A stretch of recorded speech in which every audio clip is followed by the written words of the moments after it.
Hello students, एक बार जरा इस सवाल को पढ़ लेना।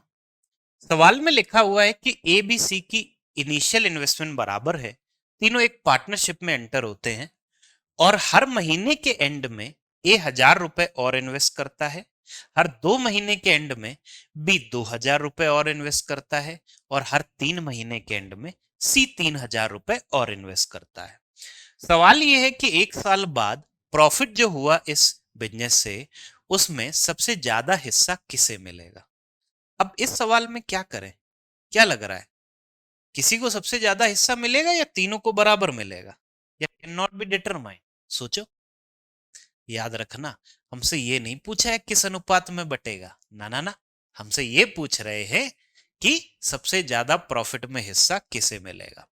अच्छा, उसके लिए अब हम कर क्या सकते हैं, थोड़ा सा आप दिमाग लगाना कि अगर हम इन्वेस्टमेंट इनटू टाइम निकालने की सोचें, सबसे पहले मैं आपको बता रहा हूं प्रॉपर तरीके से, और उसके बाद में हम लॉजिकल वे में देखेंगे जिससे फटाफट सॉल्व होगा। तो प्रॉपर तरीके से अगर हम बात करें, अगर हमें इन्वेस्टमेंट इनटू टाइम निकालना है, पहले बात करते हैं ए के बारे में। तो अगर हम मान के चलें कि तीनों व्यक्तियों ने स्टार्टिंग में एक्स रुपए से शुरुआत करी थी, एक्स रुपए से शुरुआत की थी, ठीक है।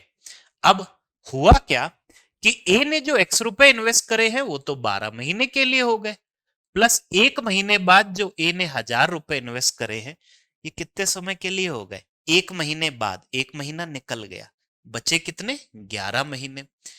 इसी हिसाब से 2 महीने बाद जो उसने 1,000 रुपए इन्वेस्ट करे हैं, वो कितने समय के लिए हैं?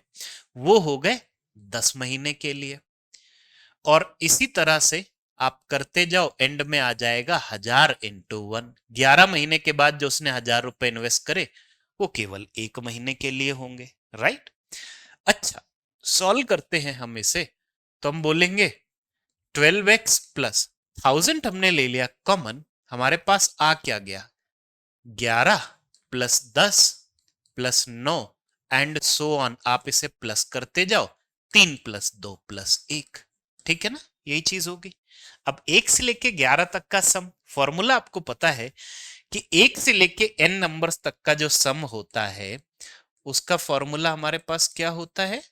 वो होता है n इंटू n प्लस 1 बटे 2। या फिर लास्ट सेशन में जो मैंने आपको तरीका बताया था वैसे कर लो। तो यहाँ पे 11 तक का सम निकालना है, 11 × 12 बटे 2, कैंसिल कर दो, 6 आया, तो हमारे पास बना 66। ठीक है, डन, राइट।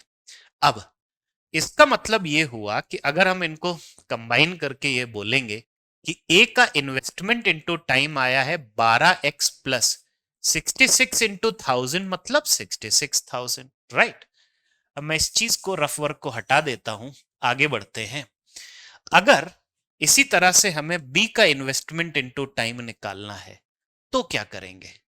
करना क्या है, इनिशियल इन्वेस्टमेंट तो तीनों की बराबर है ना। तो बी ने भी x रुपए इन्वेस्ट करे 12 महीने के लिए, फिर 2 महीने बाद में 2,000 रुपए और इन्वेस्ट कर दिए। अब मैं डायरेक्टली सेकंड वाली स्टेप पे पहुंच रहा हूं। तो 2 महीने बाद जो 2,000 रुपए इन्वेस्ट करे हैं, ये तो 10 महीने के लिए। 4 महीने बाद 2,000 रुपए और इन्वेस्ट करे हैं, ये कितने समय के लिए हैं? 8 महीने के लिए। फिर 6 महीने बाद जो 10,000 इन्वेस्ट करे, वो 6 महीने के लिए। इस तरह से आप ऐड करते जाओ, ठीक है। अच्छा, अगर हमें इन सभी का टोटल निकालना है तो हम कैसे करें? सब में देखो 2-2 का गैप है, मिडिल वैल्यू 6 है, तो औसत भी 6 हो गया। संख्याएं कितनी है? 5, तो टोटल आ गया 30। 30 को 2,000 से हम गुणा कर लेंगे, 30 को।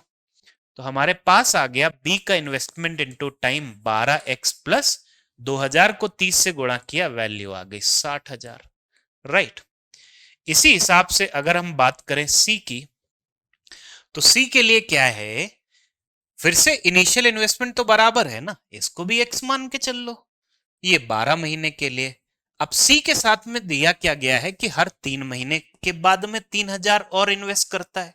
मतलब 3 महीने के बाद में 3,000 जो इन्वेस्ट किए सी ने पहली बार, वो बिजनेस में कितने समय के लिए होंगे? 9 महीने के लिए।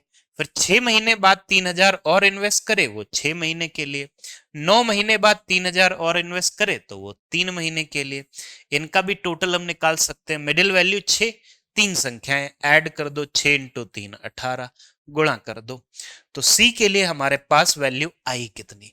सी के लिए हमारे पास वैल्यू आई है 12x प्लस 54,000। तो अगर आप इन सभी को कंपेयर करोगे, जरा इनको कंपेयर करके देखो। ए का इन्वेस्टमेंट इनटू टाइम इतना है, बी का इन्वेस्टमेंट इनटू टाइम इतना है, सी का इन्वेस्टमेंट इनटू टाइम इतना है। 12x तो तीनों में सेम है ना, राइट? कंपेयर आप में केवल इनको करना है। ए का सबसे ज्यादा आया ना इन्वेस्टमेंट इनटू टाइम, तो इसका मतलब ए को प्रॉफिट सबसे ज्यादा मिलेगा, बी को सेकंड नंबर पे और सी को सबसे कम। तो जो हमारे पास में सवाल था, सबसे ज्यादा प्रॉफिट शेयर किसको मिलेगा? ए को मिलेगा। ठीक है। अच्छा, अगर हमें इसी सवाल को थोड़ा लॉजिकली सॉल्व करना होता तो आप ऐसे सोचना कि अगर मैं ए और बी को कंपेयर करूं, आप ये सोचना कि ए प्रत्येक महीने के अंत में 1,000 रुपए इन्वेस्ट करता है, तो पहले पहले महीने के अंत में 1,000 रुपए इन्वेस्ट करे, दूसरे महीने के अंत में 1,000 रुपए फिर से इन्वेस्ट करे।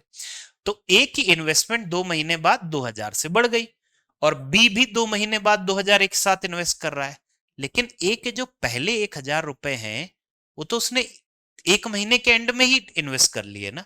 मतलब कहने का मतलब ये है, बी ने जो पहले 2,000 रुपए इन्वेस्ट करे 2 महीने बाद, तो जो 2,000 रुपए इन्वेस्ट करे हैं वो तो 10 महीने के लिए है ना। अब ए के बारे में आप सोचना, ए के 2 महीने बाद 2,000 से इन्वेस्टमेंट बढ़ गई है, लेकिन जो पहला 1,000 रुपए है वो तो 11 महीने के लिए है। ऑल्दो 2 महीने बाद दोनों की इन्वेस्टमेंट बराबर है, लेकिन ए का टाइम पीरियड ज्यादा हो गया, क्योंकि पहले जो 1,000 रुपए हैं वो 11 महीने के लिए। इसका मतलब ए का इन्वेस्टमेंट इनटू टाइम जो है वो बी से बड़ा आएगा।